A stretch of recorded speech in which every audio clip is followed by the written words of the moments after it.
parameterization. As you remember, we are imagining having a situation, say, in which you have, I don't know, an integral over the plane, and then some gauge fixing condition, and you want to sort of, which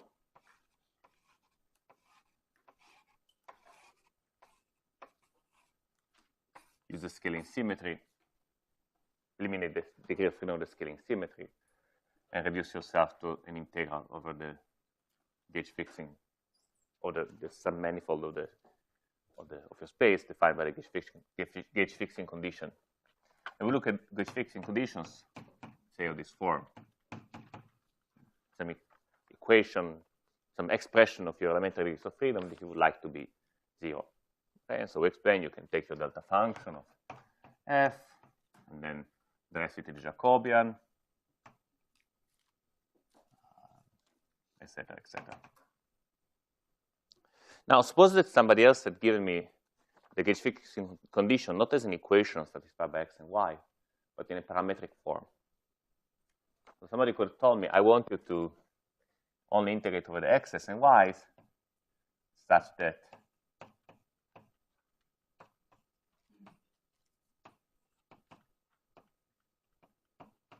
some relation like this is true for some t.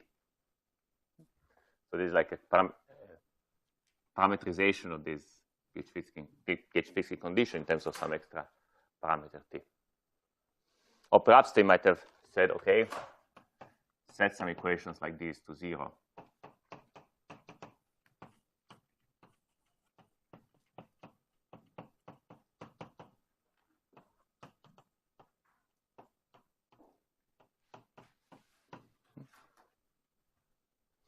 So you're adding some extra degree of freedom whose only purpose is to write down your gauge fixing condition. Okay. So how do you deal with something like that? Well, it's not terribly difficult. We do exactly what we've done before for quantizing this system. So with these delta functions,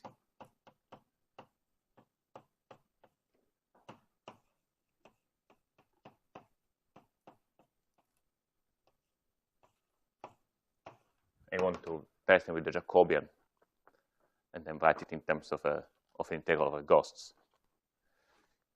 So in terms of the sort of the topological theory that you add to do this,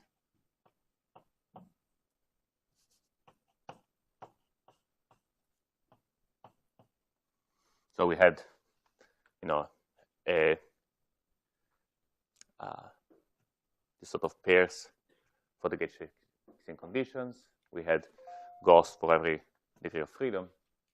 So what you could do is simply to add some ghost for this extra degree of freedom,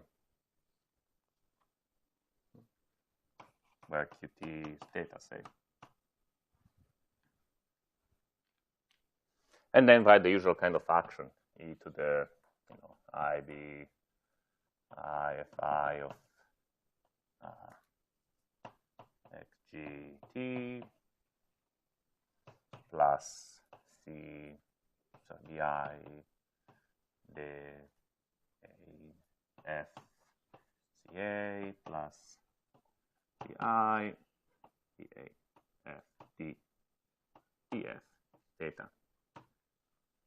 Okay, so I did nothing strange. I'm just treating t the same way I was treating my other degrees of freedom.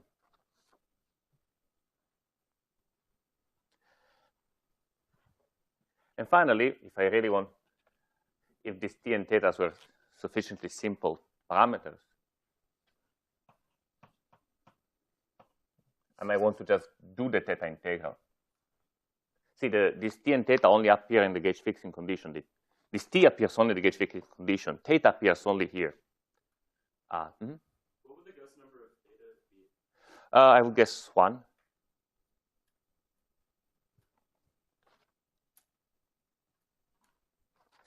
So pretty much I can just integrate away theta and pull down this to get BI, BIF here. And let me put the DT here. So see, in our quantum field theory situations, typically G, B, B, C are fields, right? So I want to keep my my path integral in the standard form. But these extra parameters are typically going to be just some finite dimensional set of parameters. So I don't really need to go to the great lengths of having actually ghosts for them. I just introduce them for a moment, but I get rid of them immediately. And what I'm left with is this. So the idea is that when you do BRST quantization with some gauge fixing conditions which depend on parameters, your integral over you have some integral over the parameters, and you need some measure to integrate. Because, I mean, you want something that is not depending on the specific way you parameterize, for example. And this measure is provided by this sort of ghost insertions.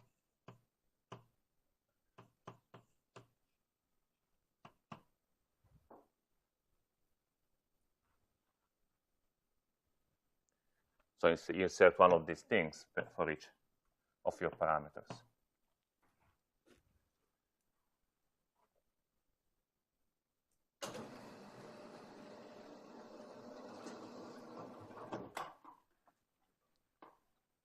So because of that, when you define the most general scattering amplitude of string theory, suppose you want to do some complicated scattering amplitude, even in, at loops.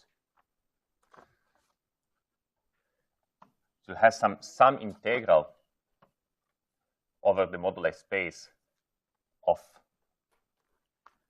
complex structures, or over the possible choices of reference metric. So it has some big families of reference metric that you use for gauge fixing. I think at some point we denoted them like this. When we have some parameters.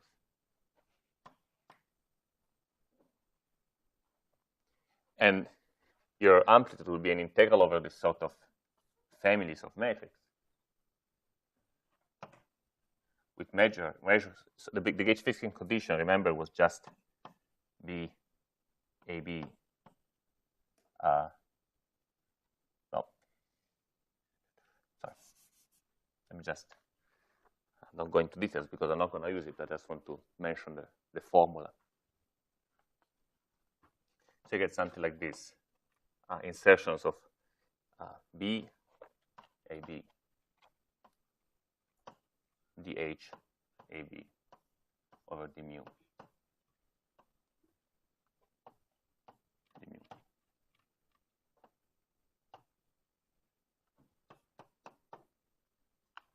Okay. And then you get your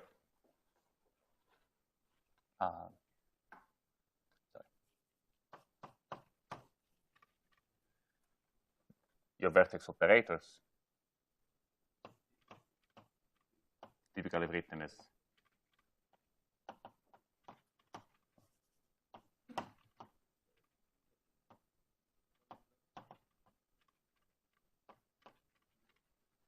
because they come from that represent the incoming strings. And all this is computed as a correlation function for your fields on the worksheet.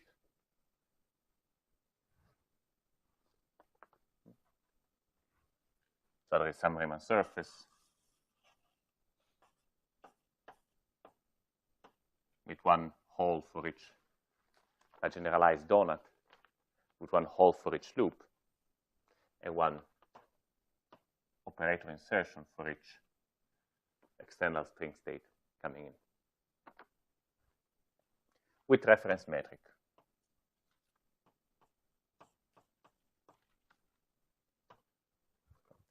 So this is the final form of this thing I promised you at the beginning of the course when I said the amplitudes of string theory are a sum of all the possible topologies, which simply means the number of holes, number of loops, some coupling. And then an integral over the shape or the intrinsic geometry of this worksheet. And an integral over. Real quick, is that a product over the news or the sum over the news? Like the spacing index? Where?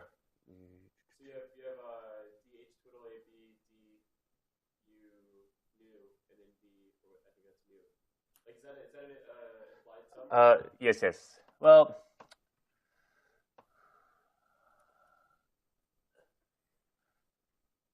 no, that's right, sorry.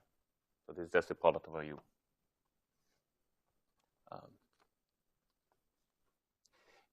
See, because the B's are actually Grassmann odd, when you do this product, the B's are antisymmetric.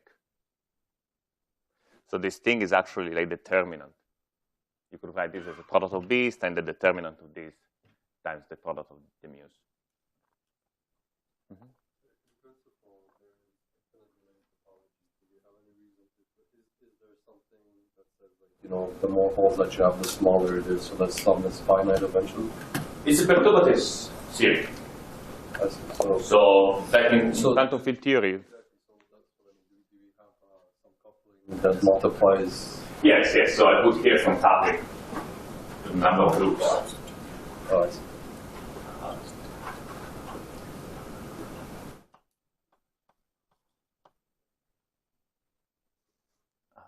So there's a theorem that all the two-dimensional surfaces,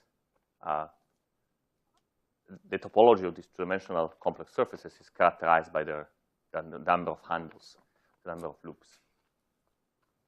So while in quantum field theory there will be many different topologies of a Feynman diagram, all these different topologies look like one object in string theory. So let me just give a few examples. Say for a scattering of 4 particles, in quantum field theories, you might write things like this,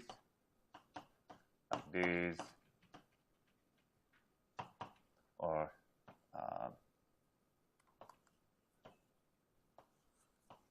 like this.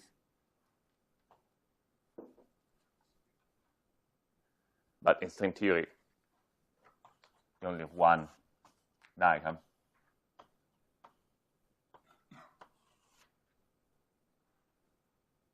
Which is described as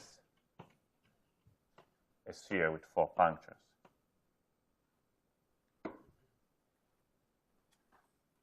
On the other hand, if you're looking at one-loop diagram,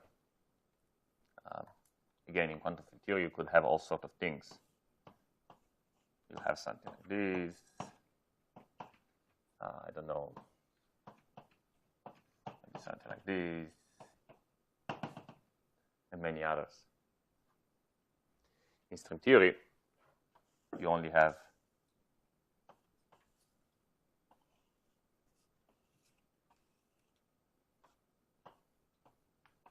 a diagram which looks like this. Again, I cannot really draw it properly, but these are supposed to be tubes. So this corresponds to a donut with 4 punctures.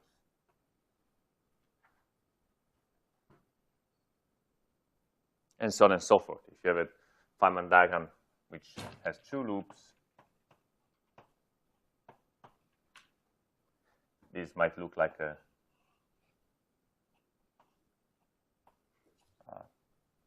pretzel, something like that. A surface with 2 holes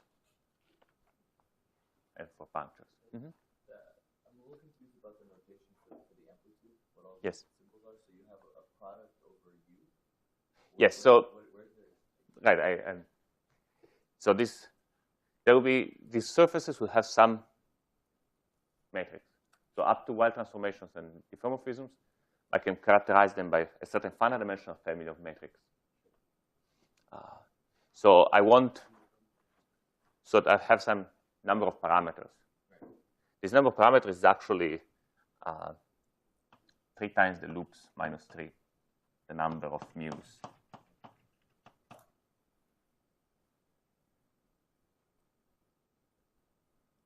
Plus the number of points.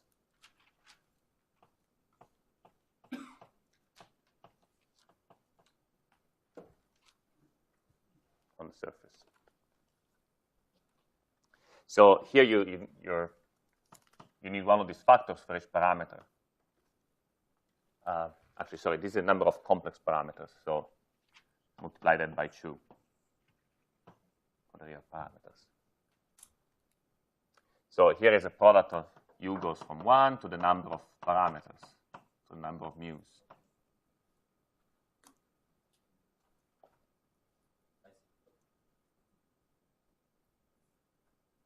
So for each parameter, this gives you the product of all these factors gives you a measure on the space of parameters. And it is to say if you reparameterize this space because of these derivatives, everything remains well defined. This gives you a Jacobian, it cancels the Jacobian for this.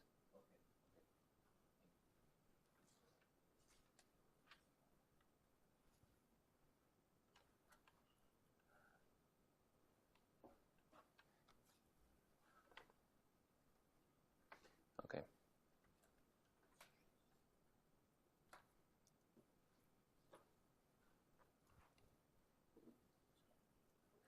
So as I was saying, this formula has many ingredients. There is a correlation function for these theories of 3 scalars and for the ghosts, which, morally speaking, is like the path integral of all the possible ways your worksheet can be embedded in space-time.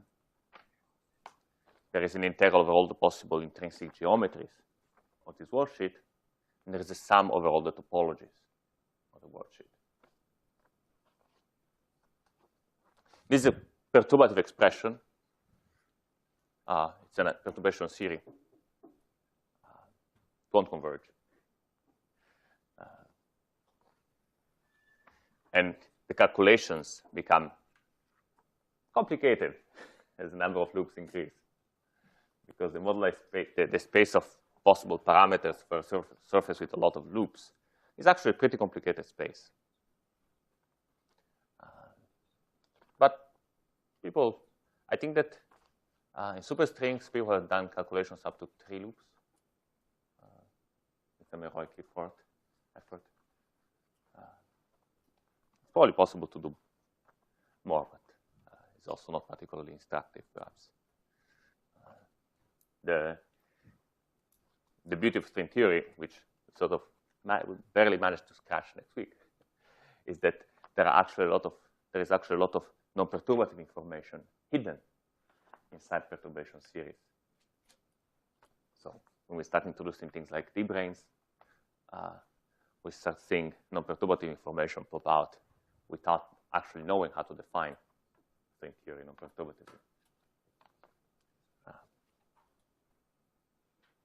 Okay, so this is a pretty complicated, it's not that complicated looking. All the ingredients here can be made extremely precise.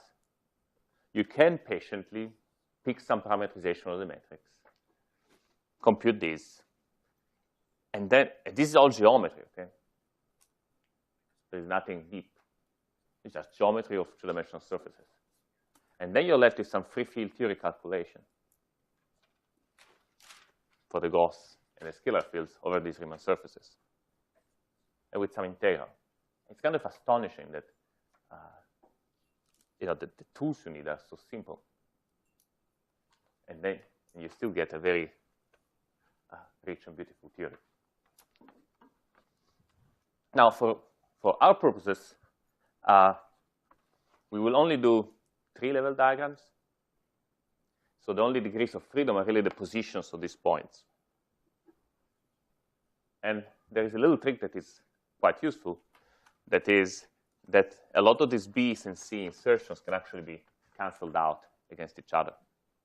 So when you do 3-level amplitudes, the formula you need to use is much simpler than this, and I'll write it in a moment.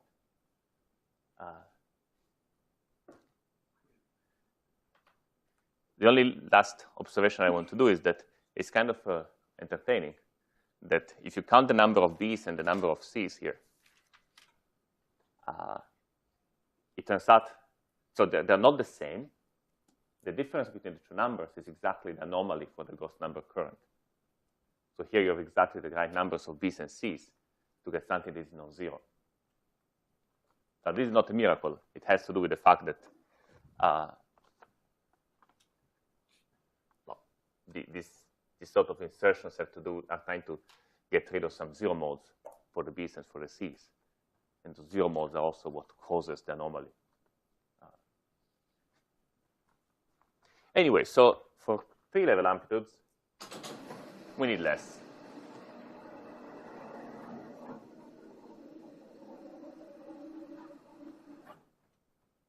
So for 3-level amplitudes, if you work in a conformal gauge,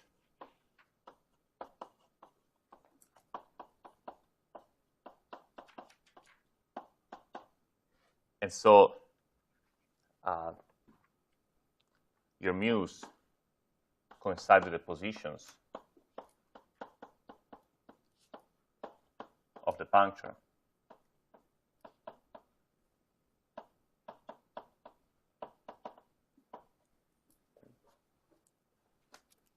So the only information about the shape of the surface is the actual position of the punctures. Well, an expression looks like this.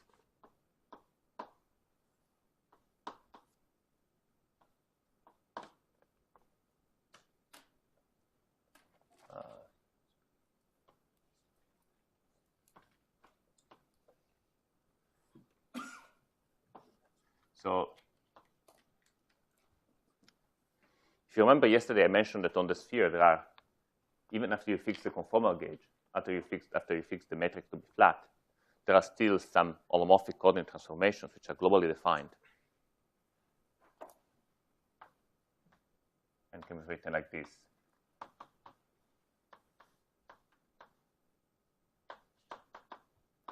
These transformations have 3 degrees of freedom because you can, although there are 4 numbers here, you can always multiply numerator and denominator for the same thing. So you can always use these 3 degrees of freedom to move 3 of your punctures wherever you want. That's why yesterday, actually, we had to do no integral. We had an amplitude involving 3 particles, and I said we can always map whatever Riemann surface with 3 tubes down to a sphere with 3 punctures at the position I decide. But if you have 4 tubes, say, your diffeomorphisms and wild transformations are enough to fix 3 of the positions or the punctures where you want, and the 4th one is somewhere, and you don't know where, and so on. So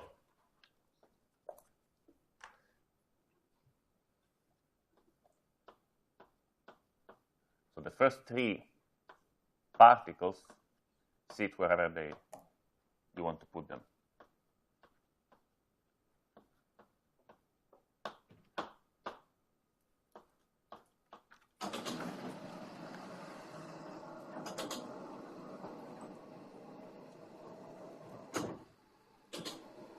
Sorry.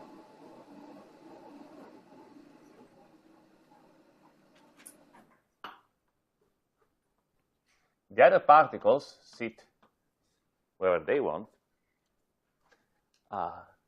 So we had to integrate over the position of these particles because those are intrinsic, that's the intrinsic geometry of this surface. And it turns out that the B ghosts can be used to exactly cancel out the C ghosts from them. So you just have a product of VK, ZK, the ZK, the Z bar K, K equal to 4 all the way to N.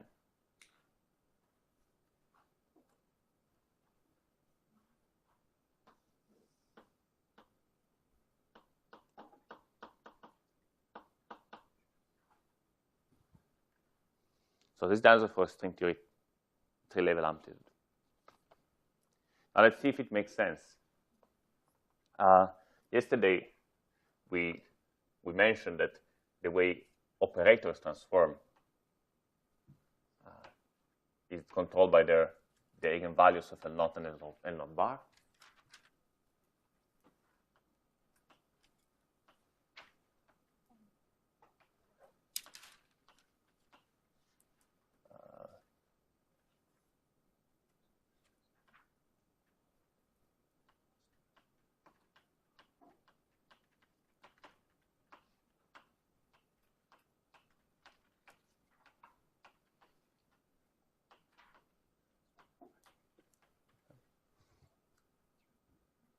One way to say this is that if you want the combination of z, the z to the delta, the z bar to the delta bar is constant. Sorry, of course, this was the tilde. This is the z.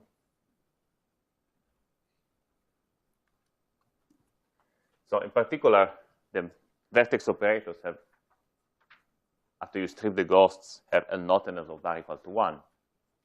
So this is well defined.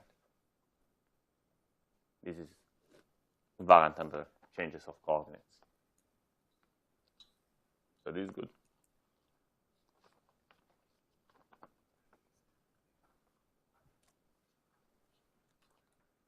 Now you might wonder what about the BRST symmetry of this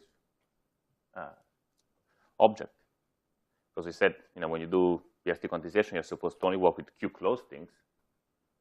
These were our Q-closed things. But after I strip the ghosts, these ones are not Q-closed anymore. So you could worry. But actually, it turns out that these guys are Q-closed up to a total derivative.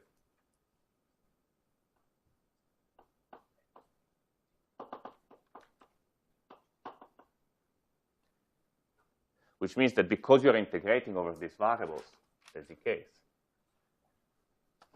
Even if you insert something that is Q exact here, you try to move the Q around on the other operators. It will not kill them, but it will give a total derivative, which will integrate to 0. Hopefully. This is almost true.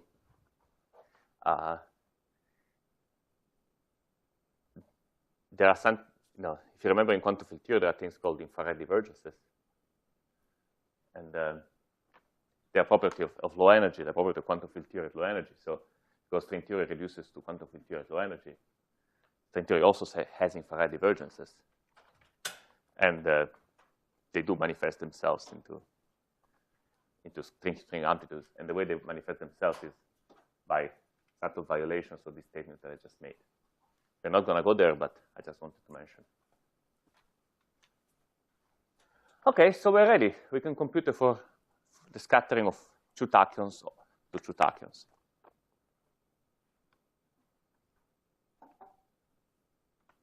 I want 4 tachyons coming in. The momenta P1, P2, P3, P4. So we have the usual ghosts. Correlation function, which gives us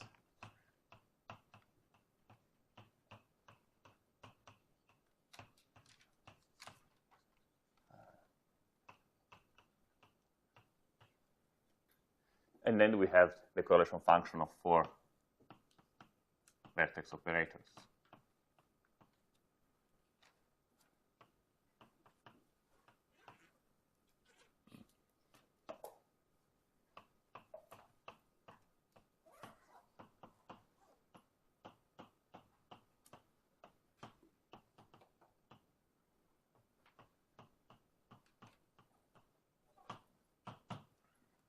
Which gives a nice delta function of the momentum conservations.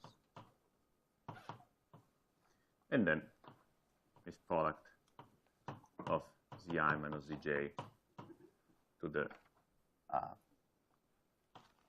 Pi dot Pj.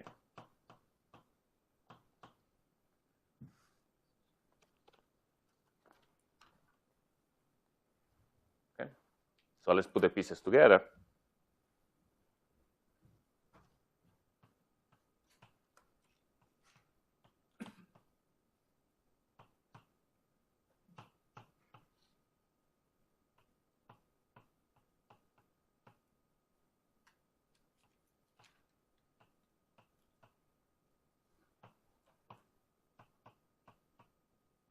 So let me first collect the things that depend only on the first three coordinates.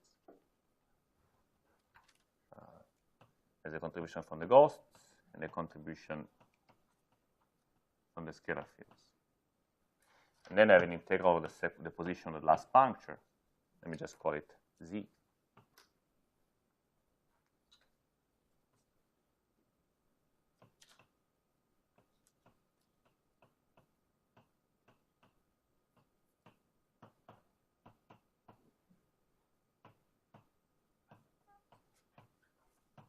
Okay. That's it. Not so bad.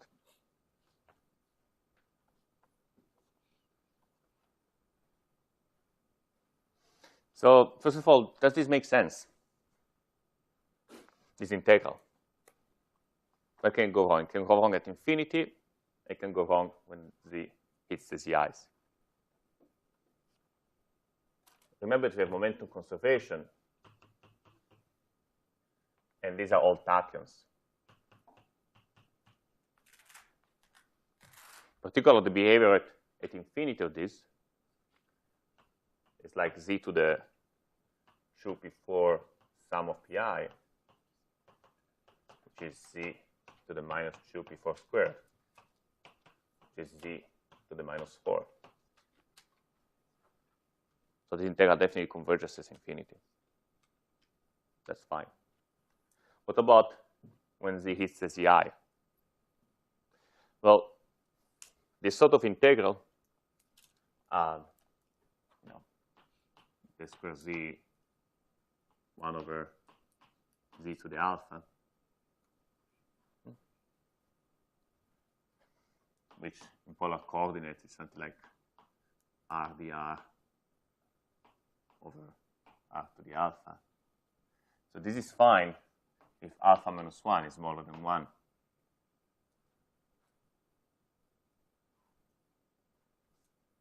So here we need, for convergence,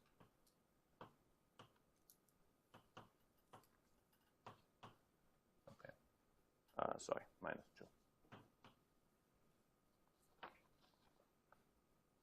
I can also write this condition as before plus pi squared greater than or equal to 2.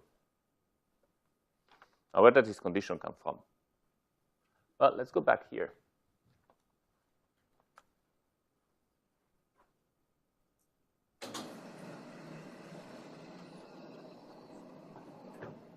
Go back to this diagram.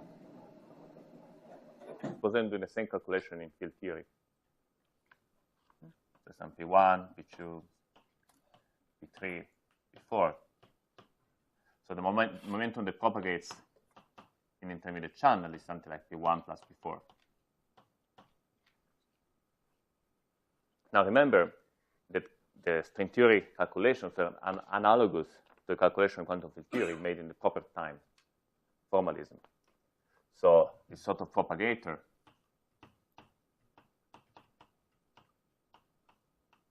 was represented at this sort of integral.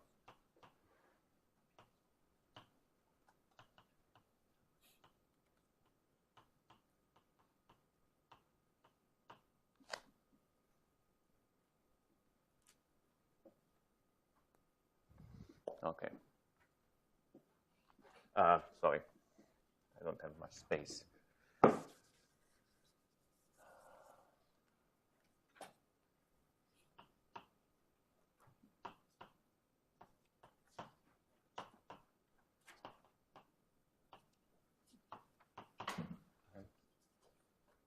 So because I decided we use this Euclidean over time, this integral here actually makes sense as an actual integral only if the exponent is negative.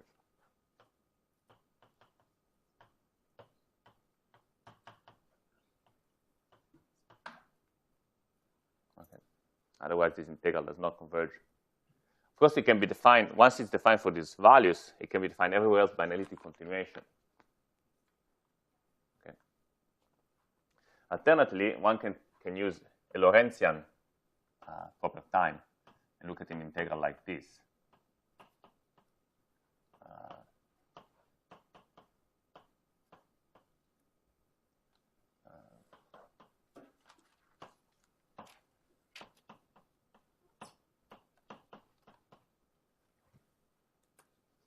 Which also includes the IF on prescription. So, because the intermediate part, the first intermediate particle you get in this sort of scattering of tachyons is also a tachyon, which has m square mass minus 2. It's not surprising that we get this sort of condition. So, you can look at these two ways. One is that you look at this integral, you compute it in a regime where this holds for all the momenta, and then you analytically continue away from there. Or you adjust your integration contour. You do a weak rotation here, analogous to this weak rotation from tau to t. This weak rotation essentially can be done by, so this starts its life as an integral where the z the z bar.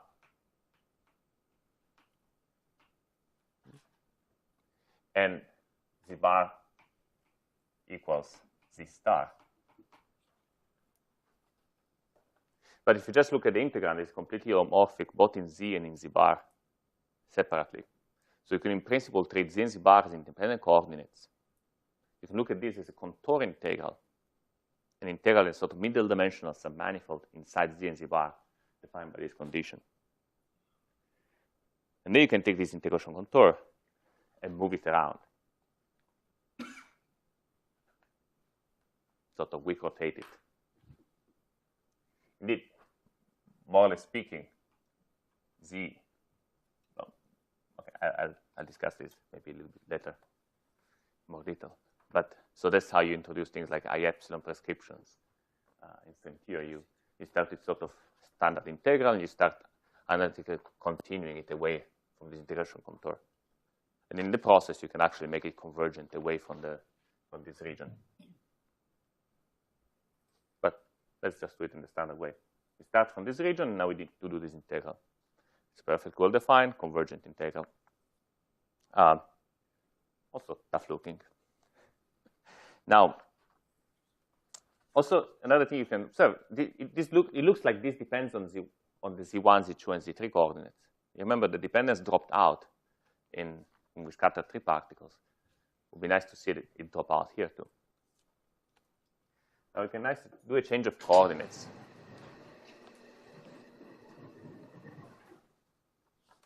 Let me define the coordinate t as z minus z1 over z minus z3 times z2 minus z3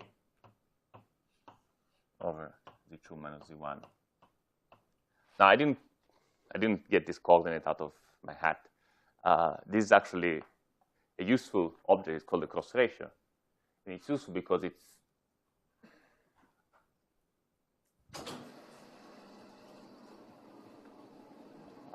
invariant under the sort of transformations up there in the upright corner. So if you do this coordinate transformation by hand or with Mathematica, the final result is this.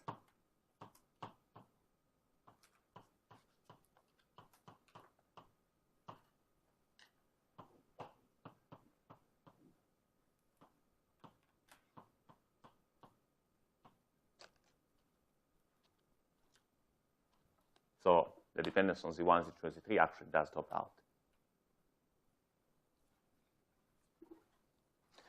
Now, this looks like a two-dimensional version of the beta integral. I don't know if you've ever seen that.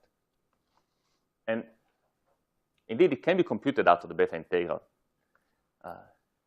if you use some tricks based on the Riemann linear identity. Alternatively, you can compute this by using formula like t to the alpha equal integral of e to the minus s t t squared s to some power, and then so that you bring these things to exponent, complete the squares, do the t integral, and then the s integrals. Let me just give the answer here.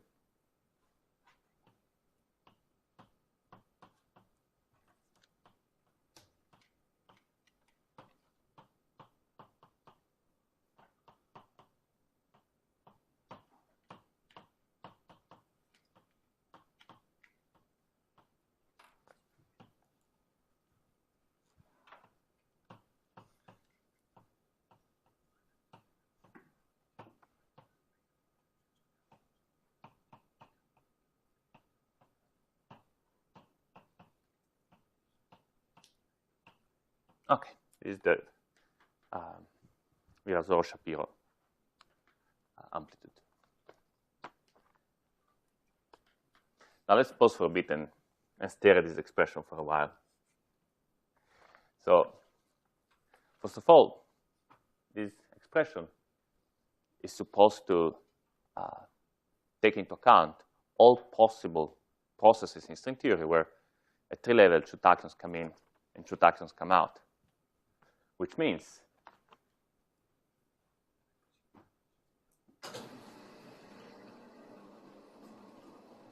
actually, let me just use that.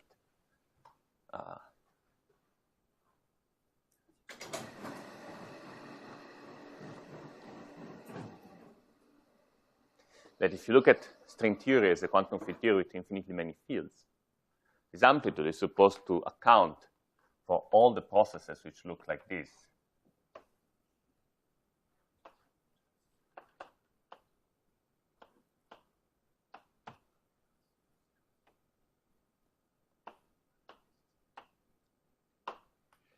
Where the wiggle can be any string state.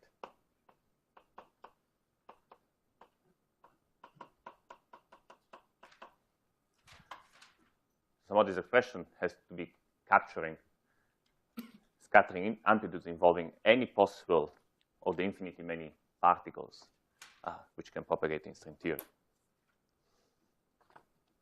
And it should include S, U, T, and U channel for all of those. So let's see if that's plausible.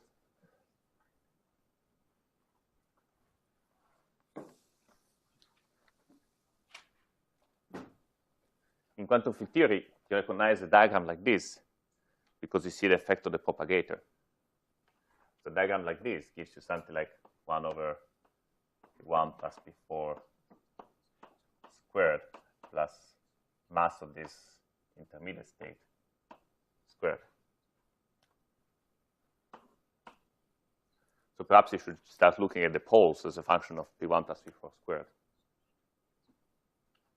And remember that P1 plus P4 squared is just 4 plus 2 P1 dot P2.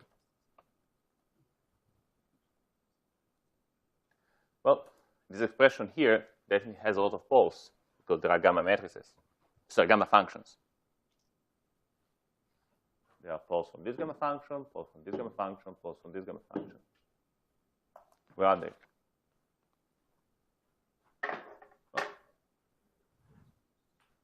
The gamma function has poles at 0, minus 1, minus 2, minus 3, minus 4. So that means 1 plus P4 dot P1 equal to 0, plus 1, plus 2, plus 3.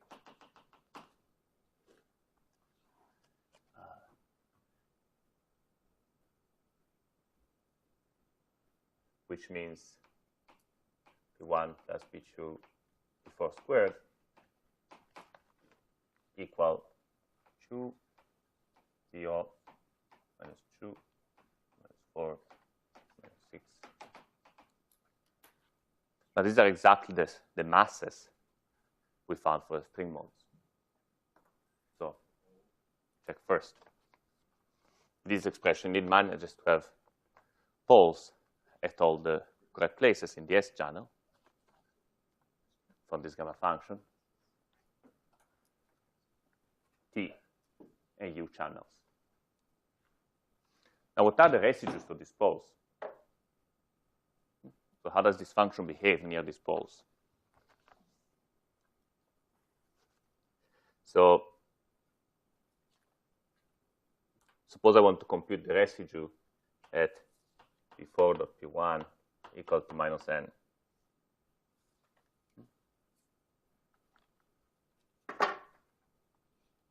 So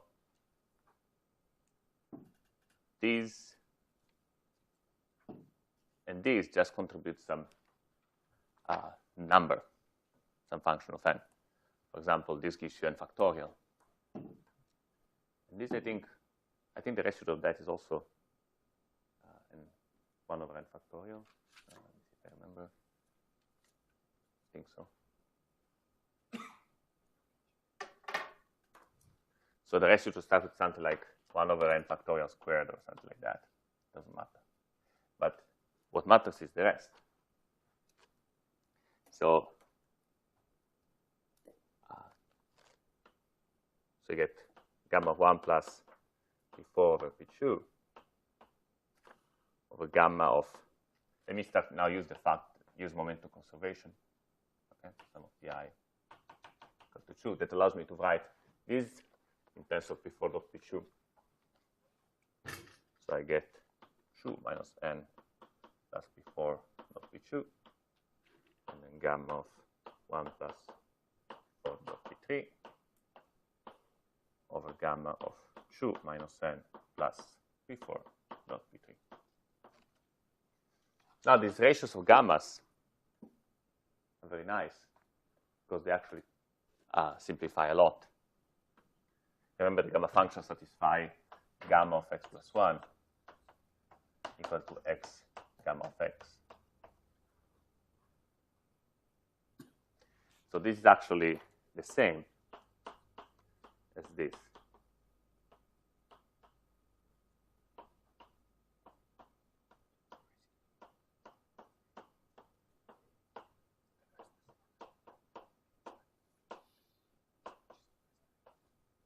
Which means that the residues are polynomials in the momenta of order n minus 2 and minus 1.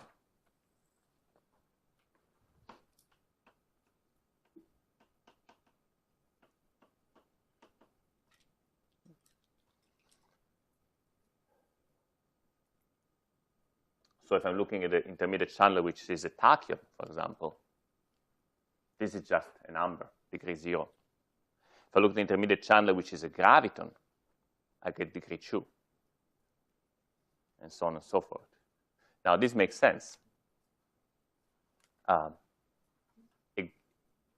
If you look at the Feynman diagram for scattering to a graviton in intermediate channel, you get a second power of the momenta there. So in general, roughly, if you exchange a particle of spin s, you expect to see something like 1 plus P4 squared plus the mass of the particle squared, and then to see some polynomial of degree s in the momenta. And this is what we find here. So indeed, the string states at level s are built out of 2s oscillators on the scalar field. In particular, you have a minus 1. You can use s a minus 1s and s a bar minus 1s. So you typically have 2s Lorentz indices. There's something of spin 2s. Okay, so the residues of this amplitude look good. Looks like it's really representing standard scattering processes. In particular, if you look at this amplitude looks like it's going to satisfy things like unitarity. So it satisfies the basic axioms that scattering amplitudes in quantum field theory have to satisfy. And this beautiful fact we keep going through at loops too. So it really defines a consistent theory, at least in perturbation theory. Now, although this, as I was saying, the contribution at each residue really resembles quantum field theory, that doesn't mean that that's quantum field theory. So you can see that the difference between quantum field theory and string theory. Sorry.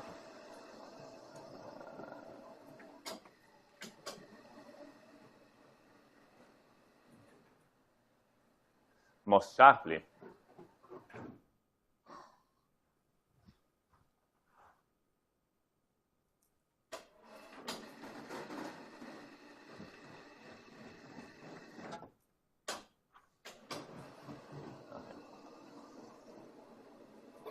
I guess I just can't win. Sorry. I guess I'll take this one. So,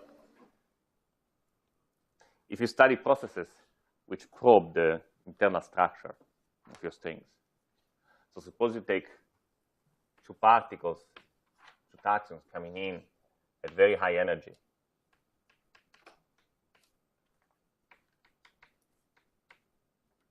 And then scattering off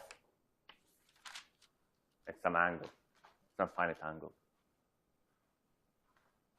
So this is a regime where P4 plus Pi squared goes to infinity, but the ratios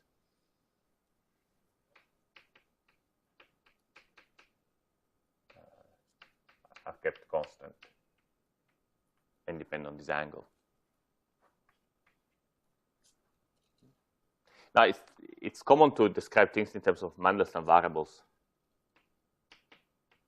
which are just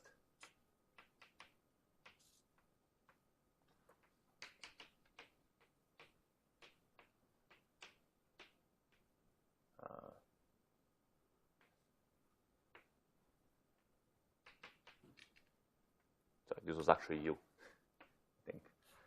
It's not a notation. This is S.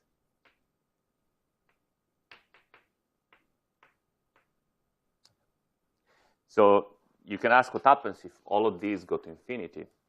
No, the arguments of the gamma functions go to infinity. Now, remember that the gamma function is like factorial. So the asymptotic of the gamma functions is like the asymptotics of the factorial, like in the Stirling formula. Remember, e to the n log n.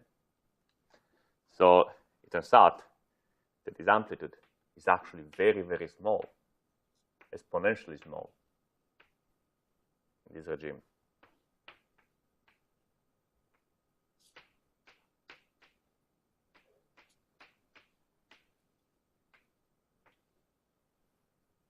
So while scattering amplitudes in field theory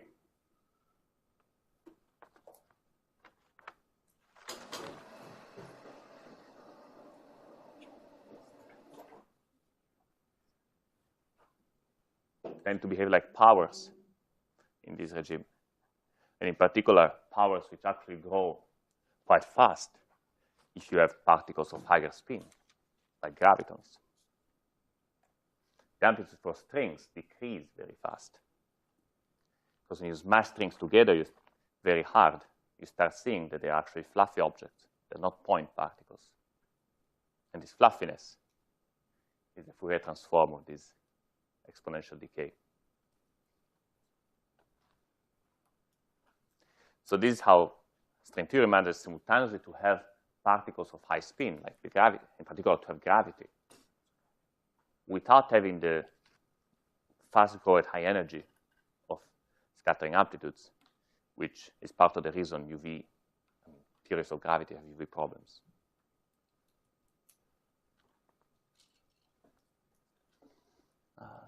Now, I did the calculation here for tachyons.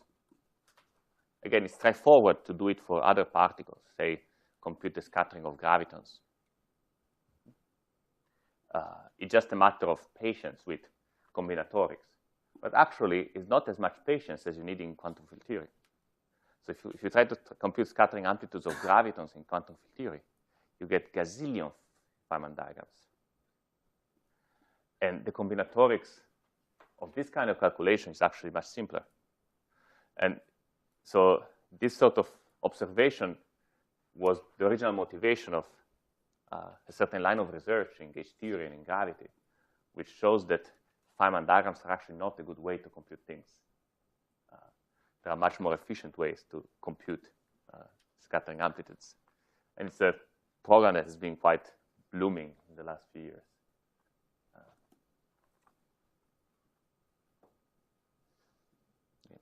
Now, so in principle, I could start from this, compute a lot of scattering amplitudes, and then patiently write down an effective action for those and figure out what is the effective action for, say, the graviton in string theory. I would expect to recover Einstein's gravity, because more or less it's almost a theorem that you're going to recover that in quantum field theory. But it's surely going to be very laborious to do it like that, one scattering amplitude at a time. So in the next lecture, we're going to see an alternative way to derive the effective action for the string modes.